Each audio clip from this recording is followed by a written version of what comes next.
There we go. Yeah. I'm just fucking around, y'all. This is my maiden voyage. It's my maiden voyage going solo dolo, y'all. So just trying out the whole live feature. I've never truthfully, it's hard for me to find the time to go live. So now that I can, nope, I don't got access to that. Yeah, it's trying to fuck around and figure this shit out, man.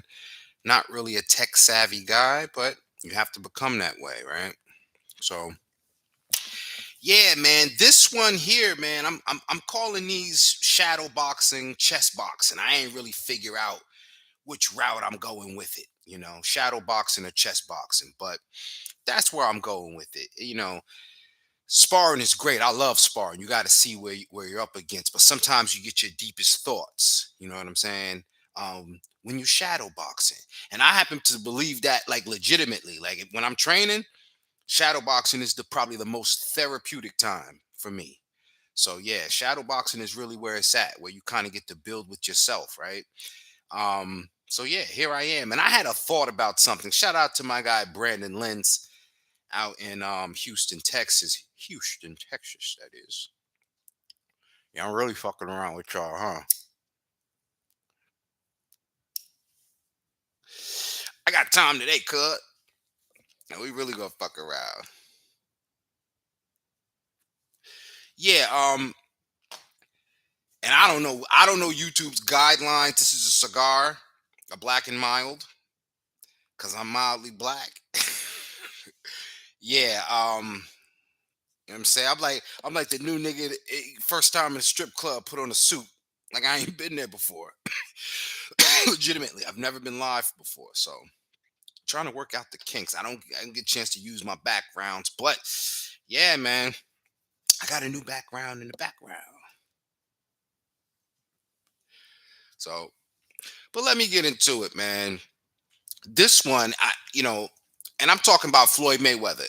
In my research, because I don't know if you guys understand, you don't just find boxing news. It's very difficult to come by. You really got to be a hardcore, right? Which is why sometimes it's difficult to explain certain boxing shit to somebody that don't follow it, right?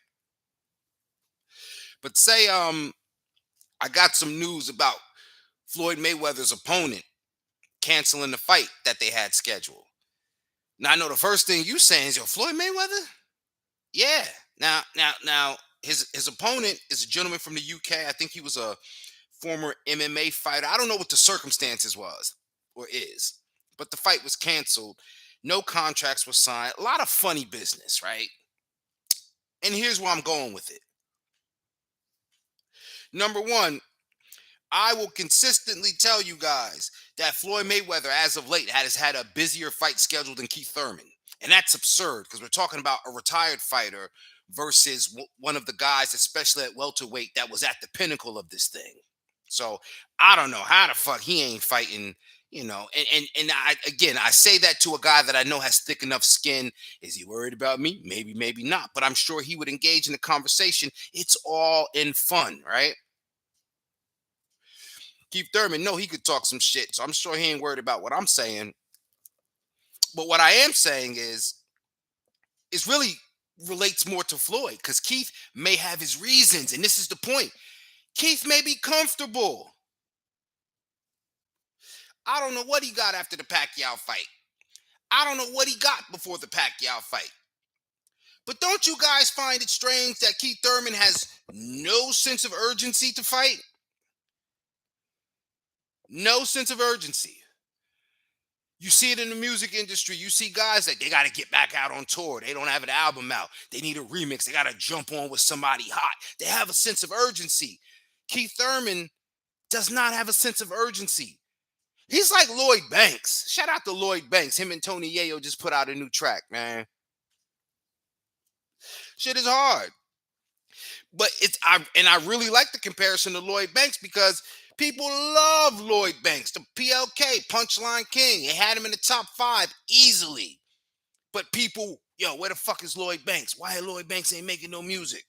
Well, he is. He just do it when he want to do it, how he want to do it. So this is my point. If that's what Keith Thurman has afforded himself, I gotta scratch my head, man. I really gotta figure out why or how the fuck hasn't Floyd afforded himself this opportunity? And you're gonna tell me, yo, Floyd is rich. He's got. Listen to me. I'm an adult. I live like an adult. I got bills and financial responsibilities like we all do. But we know about that same sense of urgency I just described with Keith Thurman. He's comfortable. And I'm not putting a dollar sign amount on it. But if the man don't have to go to the gym to work out unless he want to, he don't even have to consider a fight. He could turn it down. He could gossip and start rumors and shit. Trust me, if you're fighting on helicopter pads, if you're fighting your old sparring partner in Dubai in front of fucking billionaires, all this shit is funny money shit. I don't care what anybody says. Because when you don't have to make a fucking move, imagine somebody on their day off, a salary person on their day off, has the right and authority to move when and how they want to. So I get the whole, oh my God, it's easy. He can make X amount of millions of dollars just for 20 minutes. I get all of that, man. But you motherfuckers must not be adults. Or you must not have heard this saying. Because somebody with money, they don't have no time. They don't got no time. They're too busy. They're preoccupied with something. But a motherfucker with no money, he got all the time in the world. Think about that. Some people, when they retire, when they ride off into the sunset, or when they move on to different stages in their career, rest in peace, Kobe Bryant. He moved on to the tech industry. Another man I give a lot of love to is Nate Burleson. I think he spent 10, 11 years in the league as a receiver. How do I know? Because he played for the Minnesota Vikings, my brother's favorite team. Now, when you watch Nate Burleson, most people might not even know him as the guy that played football. They know him as this eloquent guy that's on CBS Sunday morning sitting next to Gayle King, Oprah's homegirl. When you handled your business properly, you can make transitions. It's a reason why a motherfucker stay stuck doing the same thing. It's a reason why we look at some cats. You ain't got to be married, but you should be stable. But you still fucking like one of the young boys. We clown, these old guys when they're dressing. You got to be able to transition. I don't see Floyd's transition. And to me, you know, you fucked up. The bread ain't there. And I'm not counting it, nor do I give a fuck. Trust me, I'm doing fine. Scroll through my Instagram page and look at the videos from before and after. I'm doing all right. It ain't about that. I'm talking about peace of mind. Because when you don't have peace of mind, you got to do shit that you don't want to do. And here's another piece. 50 Cent mentioned something about his relationship with Floyd Mayweather. You know what he said? And I'm paraphrasing it, but you know that I know. So challenge me on it or ask 50. I don't give a fuck how you do it. Ask Floyd. I don't give a fuck how you do it. He said that when he would hang with Floyd, he would watch him put $1 million betting on certain shit. And he said when Floyd won, it's a party at the house, food, caterers, Ray J on the piano, everybody's drinking Fiji water and whatever the fuck else, right? But he said when Champ lost, he'd be in the bed for 3 days, distraught. And he said he trying to keep up with him because that's his man. So he might try do a $50,000 bet, but no way is he jumping out the window $500,000 bets, $1 million bets. So he say, not that he couldn't fuck with him, but that mentality. And I totally get that. Maybe I'm one of those people, I ain't used to shit. I'd rather not be used to shit. So when I get it, it don't affect me like I ain't used to it. I'd rather not be used to it. So when I get it, it don't make me act like I'm not used to it. Act like you've been there before. That's what I'm saying. You nigga at the strip club with a 3-piece suit on, act like you've been there before. I'm just saying, Floyd's behaviors, it's not a person that's prosperous and has time for other shit. But it ain't about that. Because it's about financial literacy and all of that good stuff.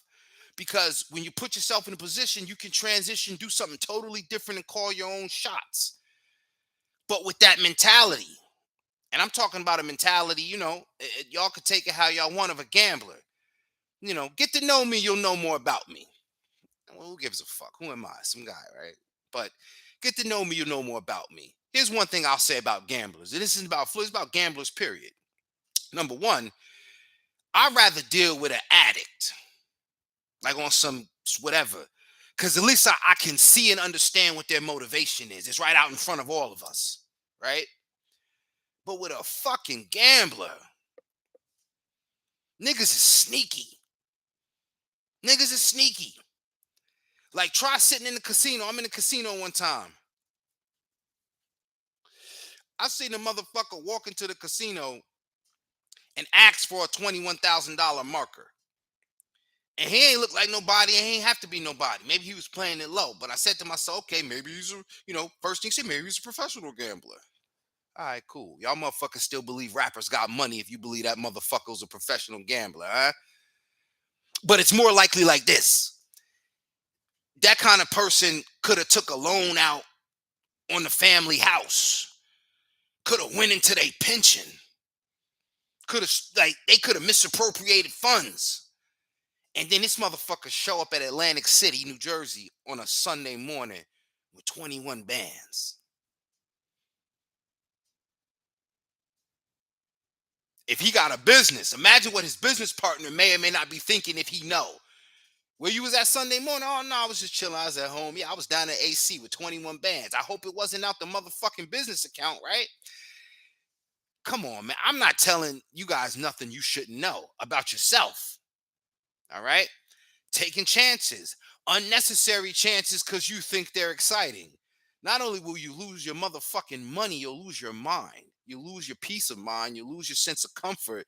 You'll be at the behest of whatever your debt is to whomever you owe the debt.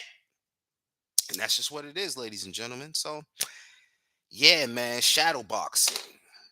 I got this one off, right? Do I feel good? Of course I do. Because when you finish shadow boxing, at least me, I feel that sense of relief. Like, I know what I've worked on. Sometimes I go back, get a little footage so I can see if my footwork is shaping out the way it needs to be, if I'm extending properly, right? Seeing if I can actually catch up with the speed. But yeah, man, you're gonna see a lot more of these. I gotta work on some of the technical aspects, but hey, I like to raw dog it and get that experience. I'll shape it up and formalize it as I move along. But you know, this one was important not only for me to establish, right? Like I said, my maiden voyage, right? But also just to put this idea out there, man, that you don't want to create debt, unnecessary debt to people and things. You know what I'm saying? You don't If you don't owe nobody or nothing, you already up. You know what I'm saying? Stop taking stupid ass chances to where you in a position where you don't have no fucking choice. Now you gotta do it. So now you take a risk to double up on a risk you already took. Shit just never made sense to me. So you can imagine you wouldn't catch me dead no motherfucking dumbass dice game. I don't take them kind of chances, right? Yo, stop taking chances, ladies and gentlemen. All right? Get you some motherfucking peace of mind, and the money's money. You know what I'm saying? It's what you do with it, not how much of it you have. Because if you die, you're just gonna be a dead rich motherfucker. So yeah, man, that's all, man. I'm out of here. Check me out on Instagram, King Amin of Essex One, on Twitter, King Amin of Essex One, and the championship rounds right here on YouTube, which is where this video is and will be. And I know they say some shit you're supposed to wait. I'm gonna let the room fill up. I see a lot of professionals do that, man. But you know, we work it, and I'm working on that. So until then, ladies and gentlemen, I'm gonna catch up with y'all. Oh, I got a interview with Hank Lundy on there. My guy Lids Low. The last episode we did on there. We're just gonna keep building, man. That's all it is, man. Consistency is the key. You know what I'm saying? So, and as you can imagine, think about this. You think I get paid to do any of this shit? Think about that. You think I get paid? I made a little coin, you know what I'm saying? But I don't get paid to do any of this. Now, either I must have my affairs in order somewhere else where I got enough time to do this, right? Remember, creating that opportunity for yourself, right? Or I don't know. I don't know. But yeah, check out all the content on Instagram. Check me out on Twitter. And this is a passion for me. I do this because I love it, you know? So who's to say Floyd can't be doing it because he love it? Sure, sure, sure. But what would fly in the face of that is if you love it, you know that you can't keep it to yourself, right? People come and go, right? We come and we go, right? So put that into somebody else. Put that into somebody in the future. We haven't seen fighters that have been aligned with Floyd Mayweather, whether it's been mentally, emotionally, or business wise. We ain't seen nobody at fucking Mayweather Promotions do well. This is what I'm saying. This is what I'm saying. You niggas believe rappers got money. Yeah, go ahead. Okay. And Floyd, yeah. Ooh. Listen, so two things. $1 million Bugattis, $18 million watch, and $1 million bets. Yeah. The motherfucker, he's just fighting because he loves it. Yeah. Sure.